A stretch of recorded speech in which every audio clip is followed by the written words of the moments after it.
Well,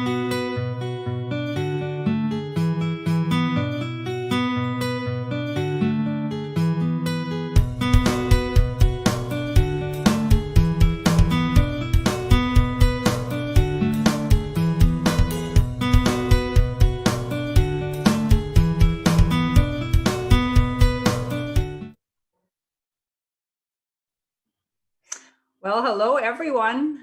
We're trying something new today. This is our first live stream for Regarding Men. And so we're looking forward to taking questions from anybody out there who is listening with us while we're doing this. And we're going to be talking about the new Title IX regulations introduced by the Trump administration, particularly by the Defense Secretary, the Education Secretary, Betsy DeVos. And these have already caused quite a lot of controversy, although I'm not sure exactly why, because to me, they don't seem to be such a significant revision.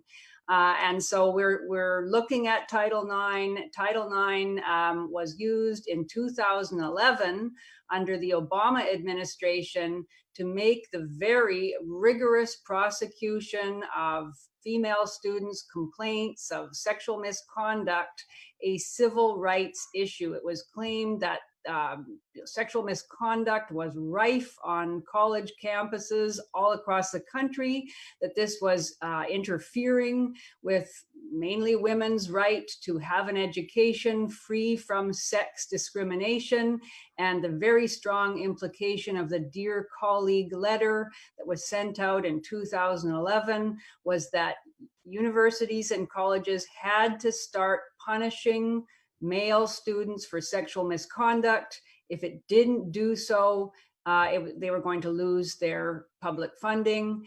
And what happened, of course, was that colleges did respond by punishing male students, often by expelling students on the flimsiest of grounds. There were all sorts of problems. There have been literally hundreds of successful lawsuits as a result, because many students have had their career dreams destroyed without due process of any kind. In many cases, they didn't even know the exact nature of the allegations that had been made against them. They weren't allowed a lawyer. They weren't allowed to cross-examine their accuser.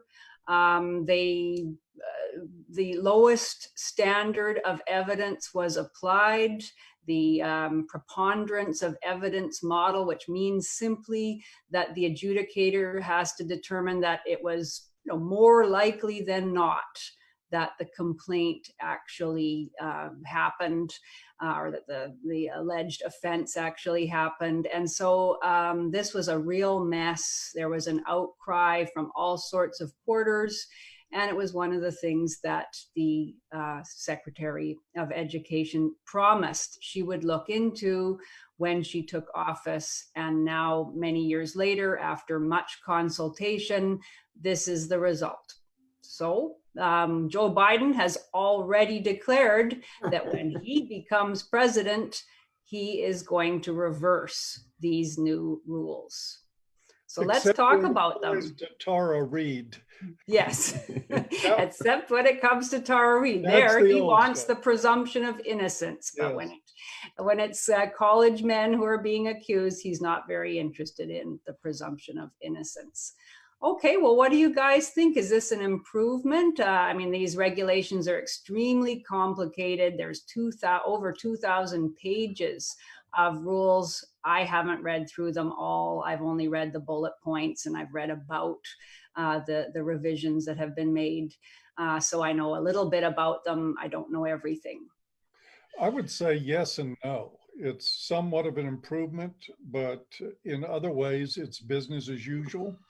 They have allowed the colleges to continue to use the preponderance of evidence standard, which was the biggest departure of the Dear Colleague letter that was issued in April 2011, was that it literally ordered state-funded or federally funded institutions of higher education to move from the standard of evidence being clear and convincing to the preponderance of evidence. And of course, then it also put the disposition of all the cases in the hand of a single arbiter who investigated, judged all aspects of the case. And while they have in Betsy DeVos's new rules, they have moved into a separation between investigation and adjudication of the cases. They have allowed still the universities to use the preponderance of evidence standard and to give them a choice to do that, or either that or clear and convincing. But whatever choice they make, they allegedly have to use the same standard in all cases, which I don't find to be credible at all.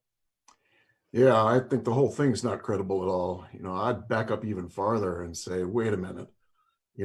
My daughter, when she was little, when she was 6 years old, she'd play house with her friends, right? And we'd say, oh, that's adorable. And she'd have us play with her and we'd do this and that. But we didn't expect her to make dinner, right? But now the Department of Education is expecting the universities to play cop and play judge. I mean, this is crazy. These people are not trained to be cops and judges. We don't expect our dentists to run the nuclear sites, right? I mean, we don't expect the chefs to do the plumbing, but somehow we expect the colleges to adjudicate. To me, that's insane. It's absolutely crazy. Why are we allowing this? And the reason we're allowing it is because the men, mostly men, did not say no to the feminists when they said, oh, we need this. No, you don't. We need to send those people to the police if they've broken the law. If there's minor infractions, that's one thing on a college campus. But if they're crimes, they need to go to the police and to the judicial system, which is where they're supposed to be. So as far as I'm concerned, that's the first step for me, is that we shouldn't be there in the first place. And I just wrote a little article about putting sapphires on a cow pie. I mean, that's kind of the way I feel about what's happening now with DeVos. I feel like she's putting, nice little sapphires onto what's a cow pie? I mean, because the feminists hate men and boys. You see the Washington Post. Why can't we hate men and boys? We're putting them in a position where they can adjudicate men and boys. Yeah. So what's going to happen with that? What could be a problem with that? Yeah. Oh my gosh. As you say, Tom, it is insane. The fact that, okay, we don't have a single investigator model anymore, as you pointed out, Paul. Okay, that's an improvement. We're now going to have an investigator who is likely a radical ideologue, a believer in identity politics, a believer in all of the radical feminist claims. We're now going to have an investigator who is that, and we're going to have an adjudicator who is that.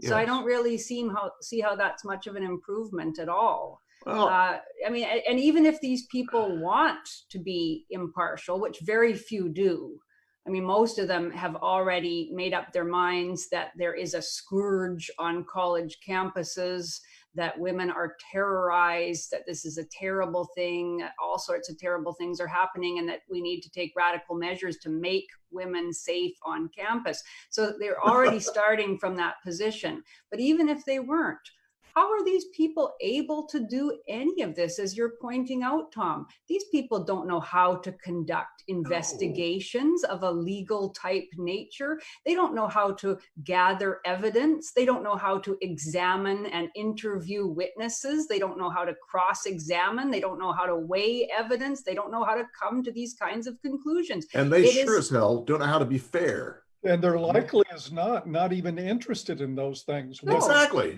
Have experience in since 2011. They are very experienced in conducting witch hunts on college campuses, and those witch hunts, you don't need evidence.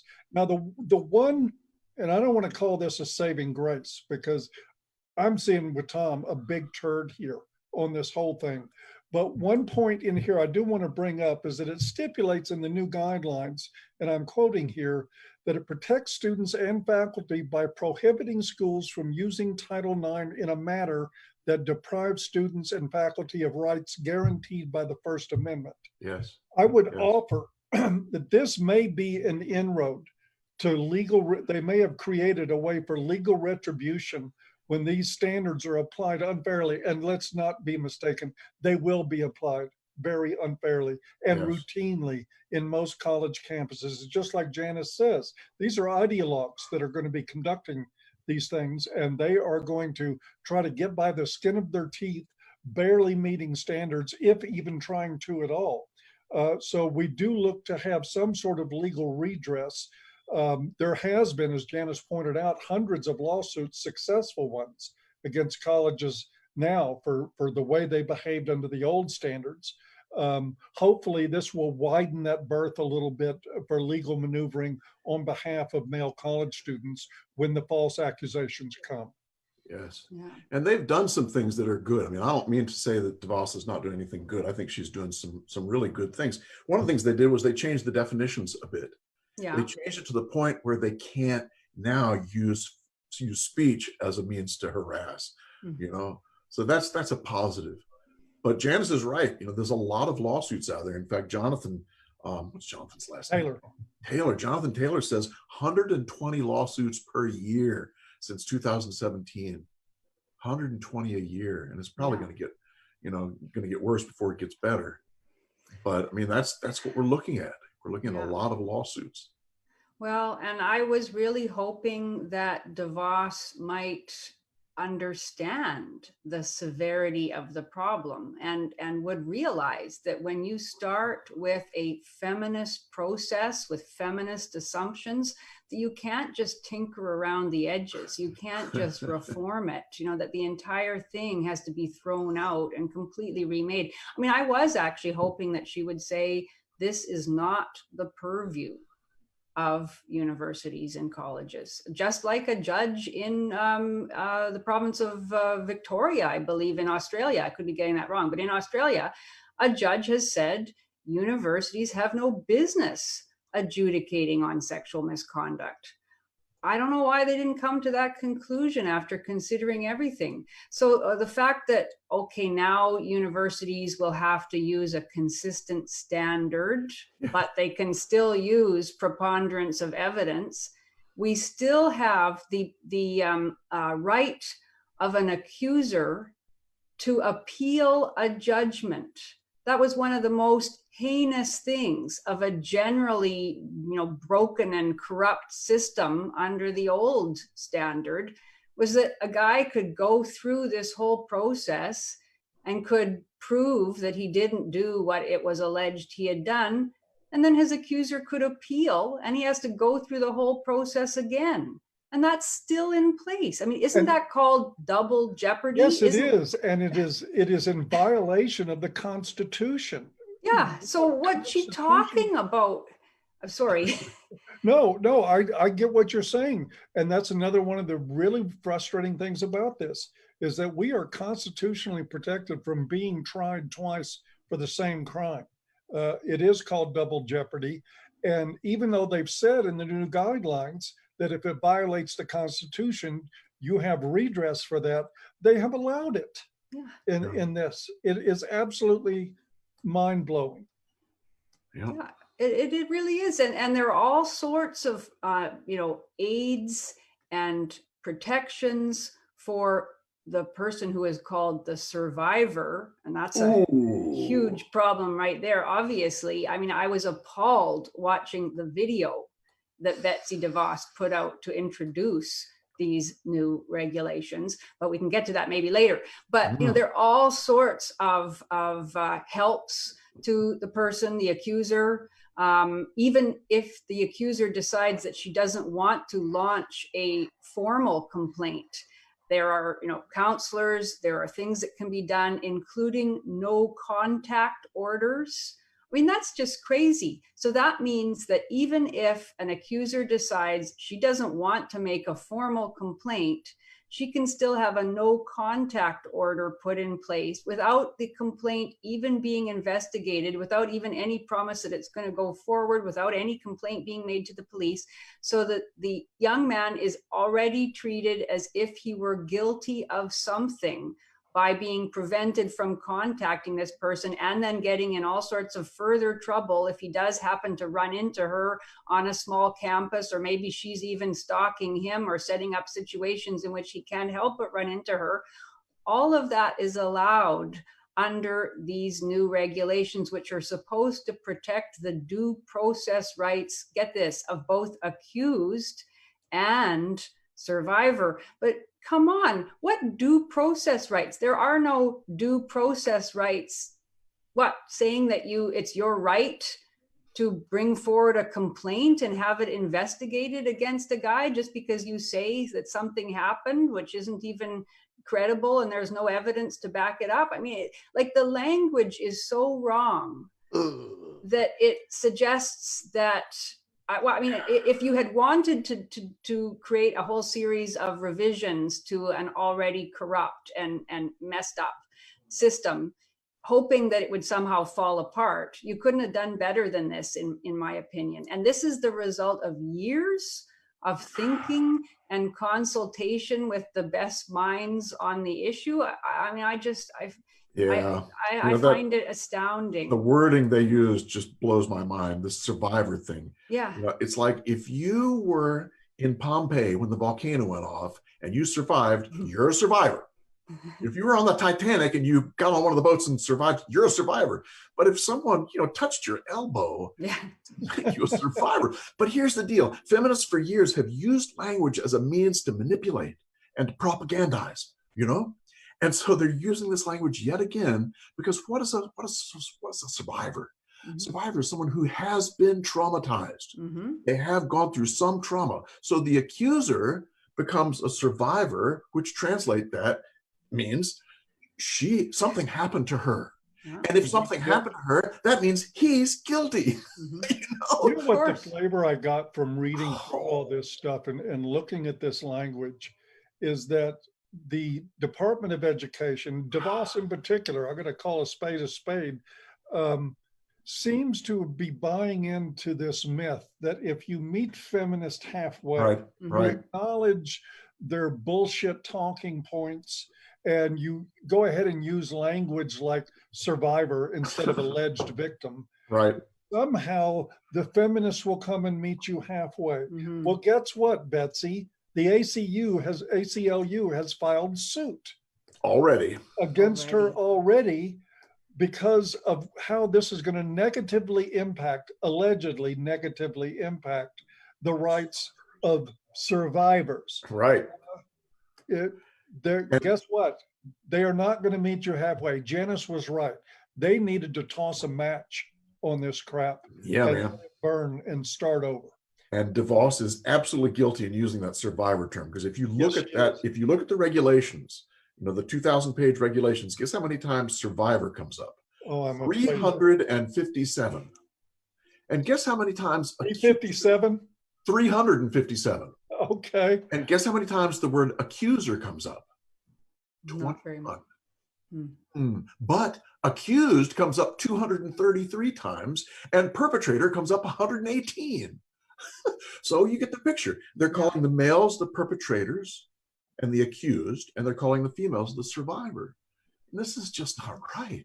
No, I mean, I was sickened listening to her go on in that way. And it's exactly what Paul just said, I think, that they figure, I mean, this is why people on our side, whatever side we're on exactly. I mean, we're on the men's side, but if we call ourselves radical feminists or non-leftists, non-identity politics, ideologues, whatever, this is why we always seem to lose. Because they just keep on pushing and pushing and pushing, and we figure that, well, if we just show that we're willing to meet them halfway, as you said, Paul, or play by that game, we try to be nice. At least maybe we can, maybe we can win something, and we can, at least the guy now is going to be able to have a lawyer.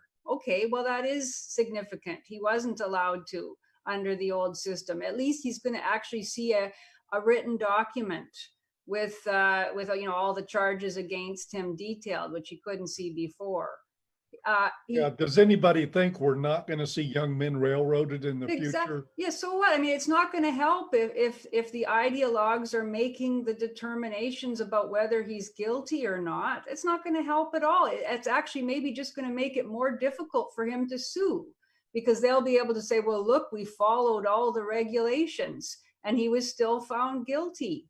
That's why this is such a disaster. And when you listen to DeVos talking, and she uses the phrase like she talks about a survivor and an alleged perpetrator. Oh, Well, I'm sorry. I mean, that just doesn't make any sense. If you're a No. survivor, then the other person must be the perpetrator. right. You can't be an Right. alleged perpetrator. I mean, that's like grade 6 level logic. It should be alleged survivor. Yes. Should be Or alleged complainant. victim. Yeah, alleged victim, Yeah, whatever. the word survivor carries so many. I'm telling you, I agree. It should be alleged victim. Yep. Mm-hmm. And of course, Or it should accuser. be in a court of law. Yes. Not Yes. not in a tribunal that's going to turn out more like a star chamber like it has the past several years. Mm-hmm. This is Yeah. what we're dealing with. I was hopeful when I heard these changes were coming. I was, yeah, you go, one more for President Trump. I was really happy about that. And I am bitterly disappointed in this.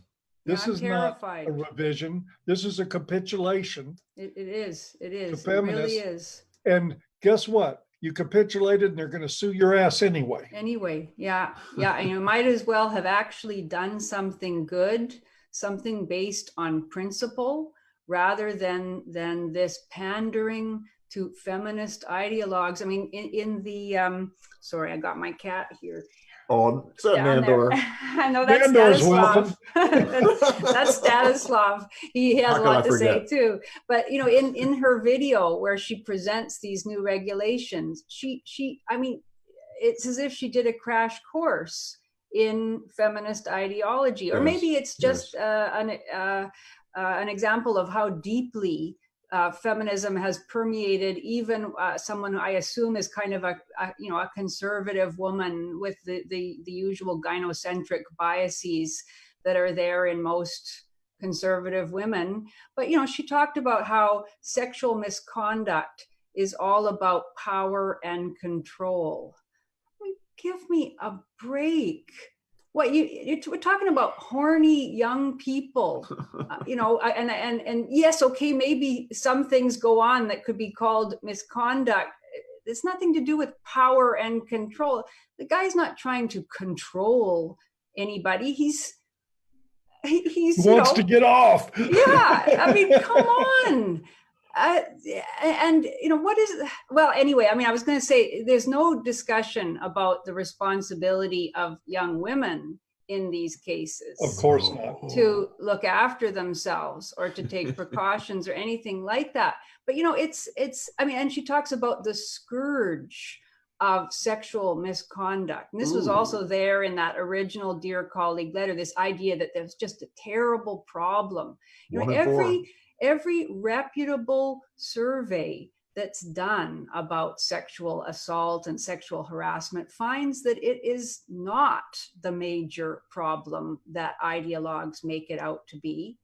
And so let's talk about some of the real issues. If we are going to give this nod to feminist ideologues, let's talk about the fact that false allegations and trivial allegations are also a scourge. And if we're going to talk about the trauma of sexual misconduct survivors, let's talk about the trauma of being falsely accused. Amen. And what that does to a young man's life, and how that can destroy him in all sorts of ways, not least because it's going to radically derail his chances of pursuing his career dreams.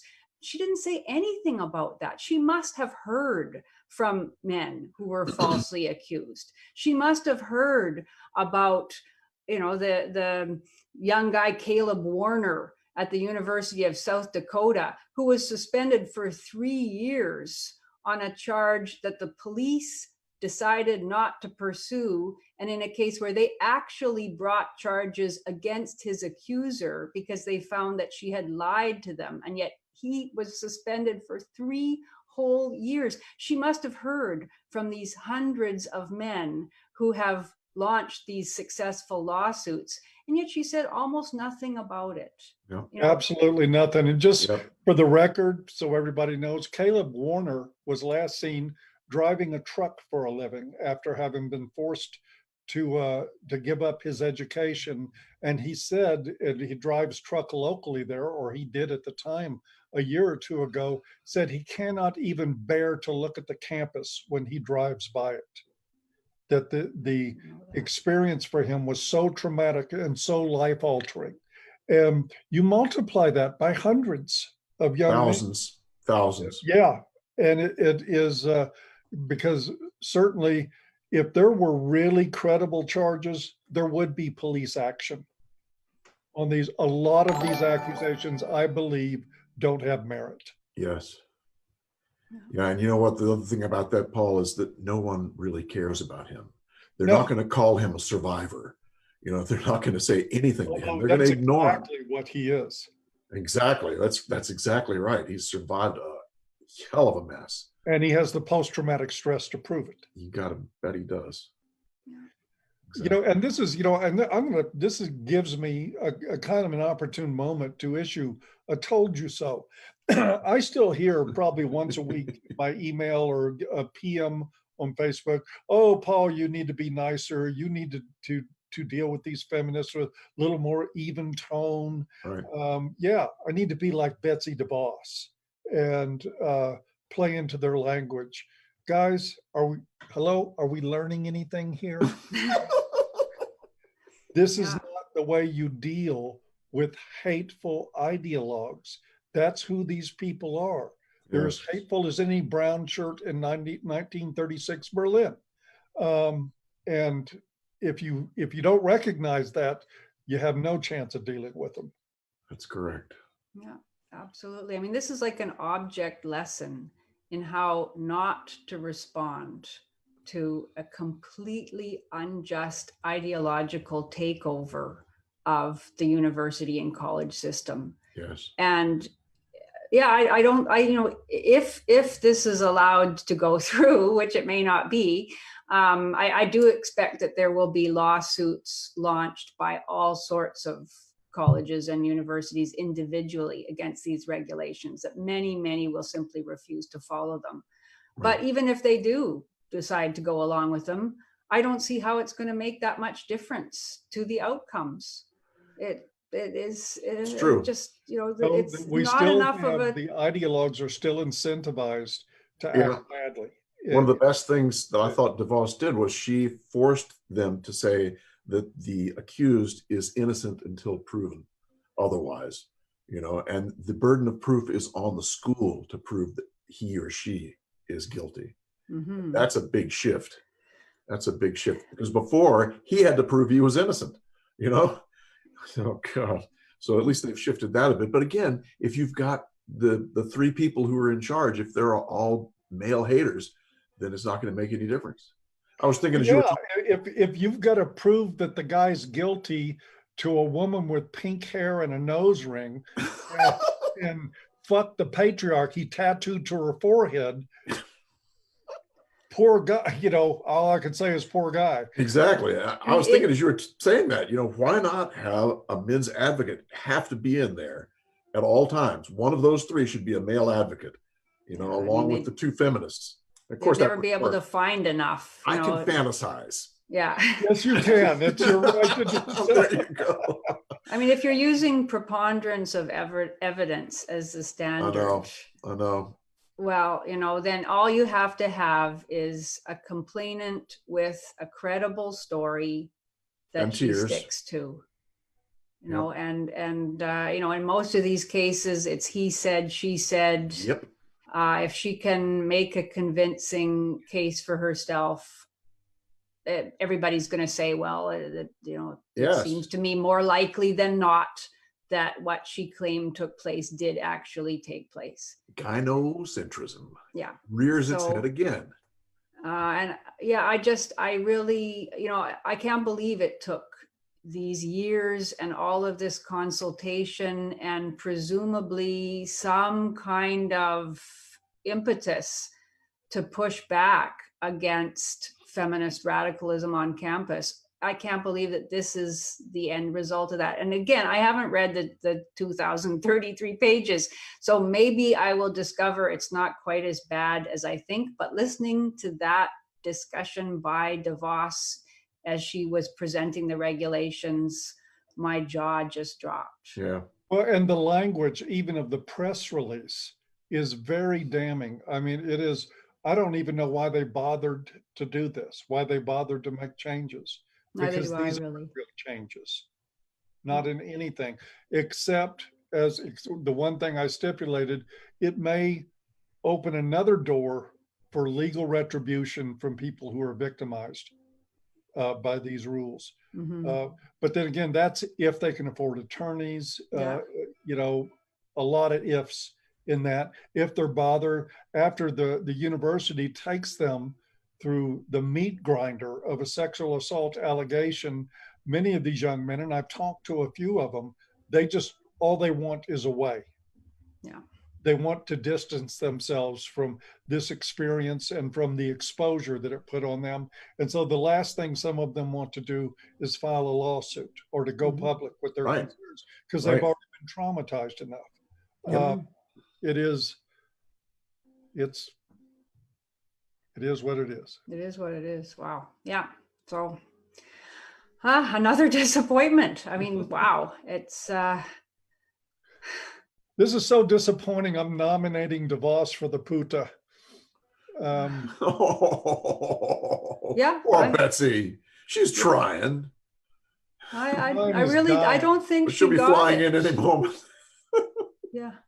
Yeah, I don't know. I mean, I can't believe that she listened, that she could have sat through conversations with young men who were railroaded in the way we know thousands have been. Yes. And that this is what she came up with in response, talking about the hideous things. I mean, the one thing she did was she narrowed the definition of sexual harassment. Right. So it's not just any unwanted, sexual attention of any kind. Okay, that's so, yeah, there'll be somewhat fewer claims of sexual harassment as a result of that. But, in every other way, all the kinds of misunderstandings and mourning after regrets and, revenge accusations and everything that we've come to know all too well over the last few years, I don't see how they will be changed much at all by this. This is what happens when you put a blue pill person on a red pill project. Yeah. This project demanded somebody with an intimate knowledge of men's issues. And I can promise you, DeVos does not have that. No. No. Yeah. Sad but true. Yeah. And what's the ACLU? I mean, what happened to the ACLU? At 30, I really believe this. 30 to 40 years ago, the ACLU would have been suing universities on behalf of young men who were accused and denied their constitutional rights. They used to do their job. Like fire. They have been totally ideologically corrupted in the past 10 to 15 years. They're useless anymore. Yep. Absolutely useless. They're in with the Southern Poverty Law Center, right? Right. So they've all gone the same direction. Yes. It's crazy. It's really scary times. Like Trump himself said, it's a scary time to be a young man. Exactly. That's the truth. And President Trump, if you're watching, bad job on this one. Bad job. I guess he's got so many other things going on. Yeah, he does. Bigger fish to fry. I believe that he just made a wrong choice for Secretary of Education. The right person doing this project, I believe, would have done a better job. And just said no. Just said no to all of it. Just torn the dear colleague letter up and say, by the way, universities, if there's a crime on your campus, call the police. Yeah. Yes, exactly. Yeah, exactly. That's what this thing took. But of course, no. Anyway, I fear I repeat myself. Well, I guess that's that. Are we finished? I believe we are. So are our colleges and universities. Oh God, that's the truth. So there's one thing left to do. We will affirm that men are Good. Oh, by the way, let's also affirm one more thing. If you're watching this live stream tonight, join our Facebook page for Regarding Men. We will be back doing this more in the future, and we want you to get notified. Indeed. Indeed. Thank you all. Good night. Have a good week. Let us know if you liked it, and we'll do another one. We'll do another one even if you didn't like it, especially if you don't like it. I love you, Paul. All right. Take care, guys. Take care. Bye-bye.